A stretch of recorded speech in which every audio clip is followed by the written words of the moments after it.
Hello dear viewers, you're watching Natural Television. I'll bring to you our news headlines today. People casted their ballots at a polling station during general elections in Malibu, Australia. Voting started at 8 a.m. local time and ended at 6 p.m. On Friday, 16.5 million Australians registered to vote in the elections, which were compulsory. Citizens above the age of 18 were eligible to vote, and those who abstained from voting will be fined.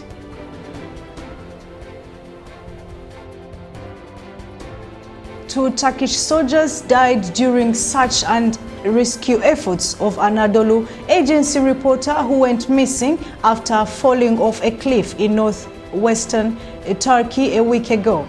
In the northeastern Turkey, the cave, which is known as one of the most dangerous caves in the world, as Nishanji was covering a road construction works on Mount Sowanli, which is located between northeastern Bayburt and Trabzon provinces at an altitude of 3,500 meters when he disappeared. Ismail Ustanoğlu, the governor of Black Sea province of Trabzon, said the soldiers from military police search from the rescue teams went adrift in the stream.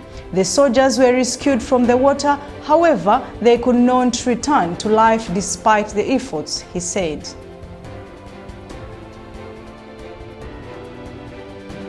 Turkey's May 19th Youth and Sports Day was marked with a ceremony at a Turkish embassy in Georgia and in Argentina, where the Turkish ambassadors of Tbilisi Fatma Giren Yazgan and Shefik Vular Altay were in attendance in both countries that they represent.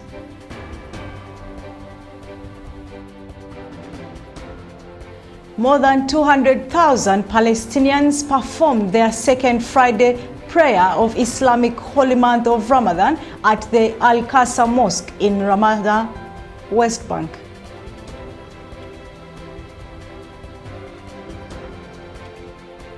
Turkish Agriculture and Forestry Minister Bekir Pakidemili on Friday, he met with chairman and sub-member of the tripartite presidency of Bosnia and Herzegovina, Milorad Dodik, and Bosniak member of Bosnia's tripartite presidency, Shefik Zaferovic, in Sarajevo.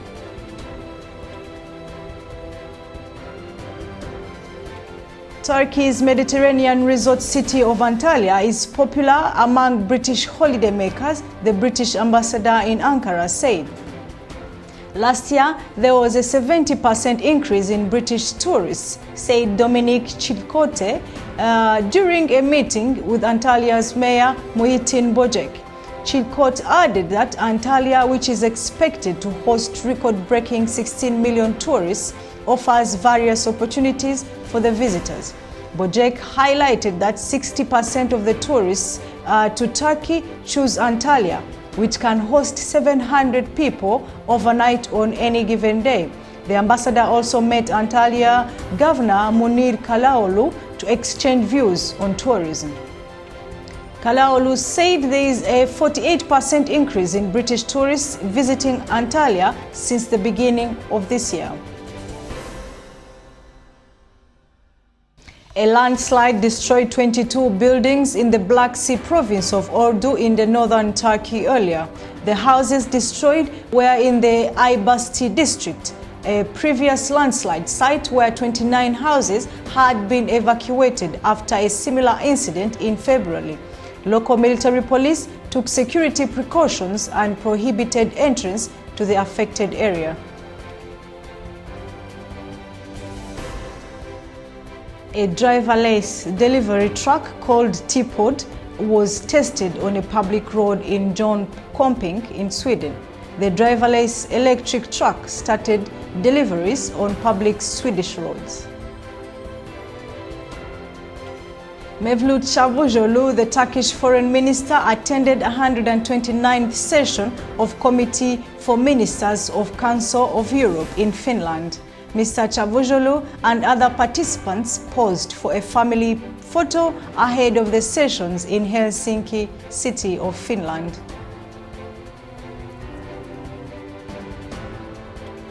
The fiancé of murdered Saudi Arabian journalist Jamal Khashoggi pleaded with Congress on Thursday to lead a new international investigation into his killing. Hatice Cengiz poked criticism at the stance taken by the US President Donald Trump's administration on Khashoggi killing, telling the House Foreign Affairs Subcommittee not to enough was being done to hold those accountable for the killing.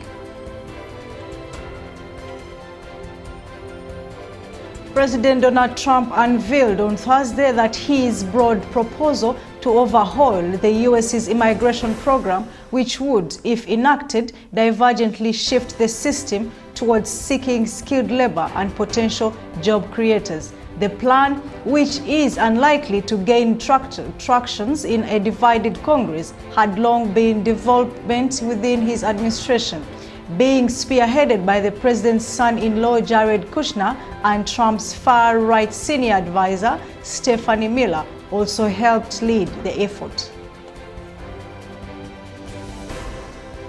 The Turkish President Recep Tayyip Erdogan on Friday, he received a Russian Federation Council Speaker Valentina Matvienko at Vatin Pavilion in Istanbul. Turkey is trying to fulfill its commitments and responsibilities both on S-400 air defense system and F-35 fighter jets, the country's defense minister said.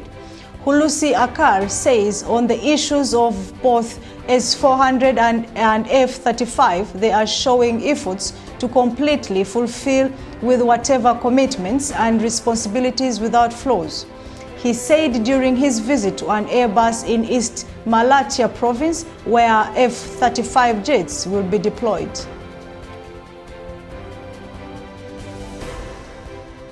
The Turkish Charity Foundation provided help for Somalian children. It delivered food, balloons and candies to 5,000 children in Kabasa and Kasali camps in Somalia.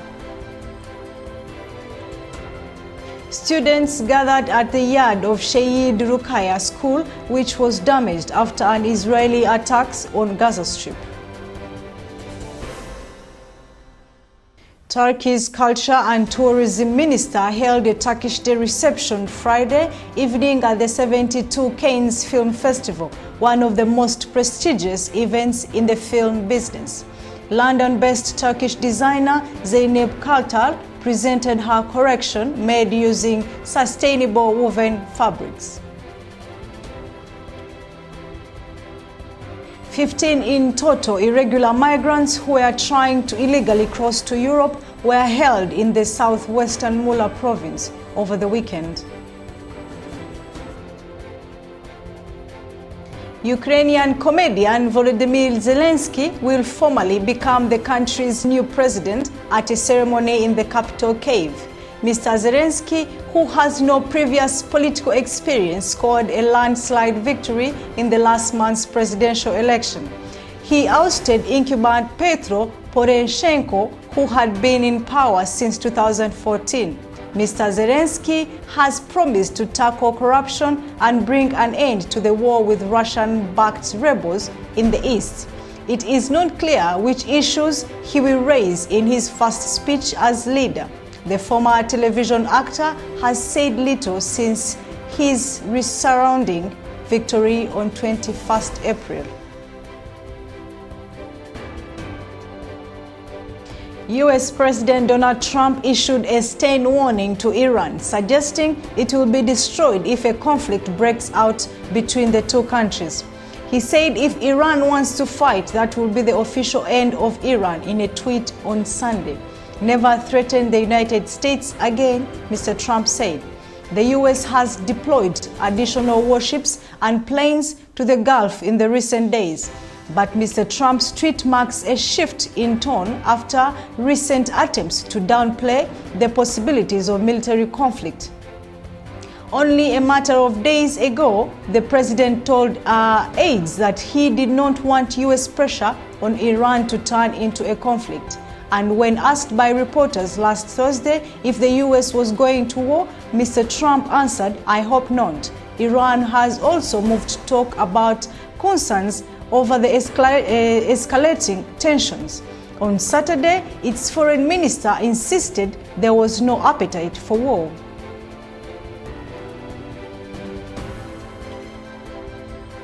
Saudi Arabia says it deposited $250 million in Sudan's central bank as part of a support package for the country, which is in the midst of an economic and political crisis.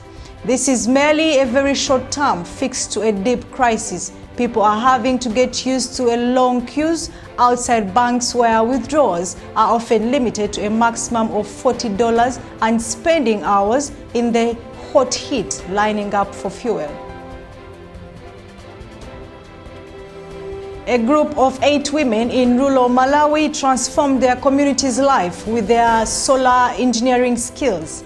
They live in the central district of Lilongwe, where there is no electricity. None of the women finished school, and illiteracy has held many of them back. After being selected by the charity Voluntary Service Overseas to train as solar engineers in India, Elinati Patison, Edina and Msampa, as well as Misunge from Voluntary Service Overseas, said they are now using their skills to light the way for their villages. At 7 feet 4 inch, Hafezi Oladimenji Agoro claims to be one of the tallest people in Nigeria.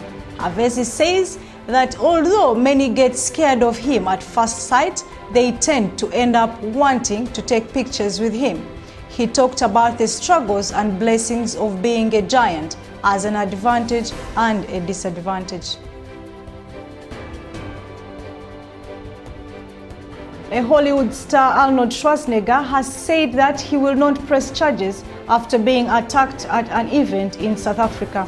The 71-year-old was talking to fans at his Arnold Classic Africa sporting event on Saturday when a man drop-kicked him from behind.